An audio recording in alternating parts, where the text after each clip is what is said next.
On pense que la prise de médicaments suffit de prendre le cachet, un verre d'eau, il faut l'avaler et tout va bien.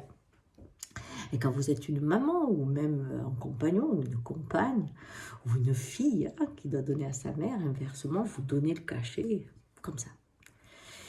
Il y a quelques années, vraiment il y a longtemps, j'étais avec une femme médecine et j'étais malade. Et elle me dit, oh là là, je vais te faire une décoction, tu vas voir, ça va être super.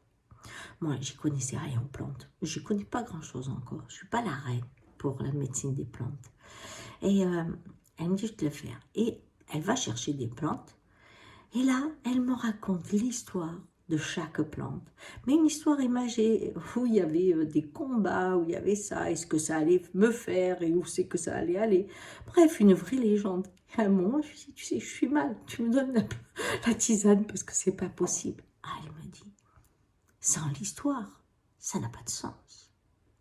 Je dis, comment ça? Mais le pouvoir de l'histoire est important.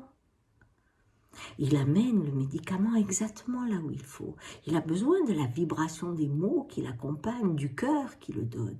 C'est ce lien qui amplifie l'effet.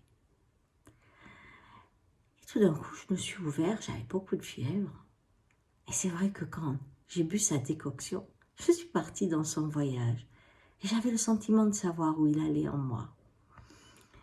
Voyez-vous, quand vous donnez un médicament à quelqu'un, à un enfant, racontez-lui l'histoire de ce qu'il va faire, mettez des images. Essayez de savoir de quoi il est composé. Parce que le verbe qui l'accompagne, le cœur que vous mettez, amplifie le rôle de soin. Quand on parle de l'effet placebo, c'est pas si placebo. Parce qu'en fait, on dit ce médicament a du pouvoir. Le verbe le rend puissant. Il ne faut pas oublier ça. Donc, quand vous prenez un médicament ou quand vous le donnez, amenez la légende pour qu'elle accompagne la route qu'il doit soigner. Allez, belle journée.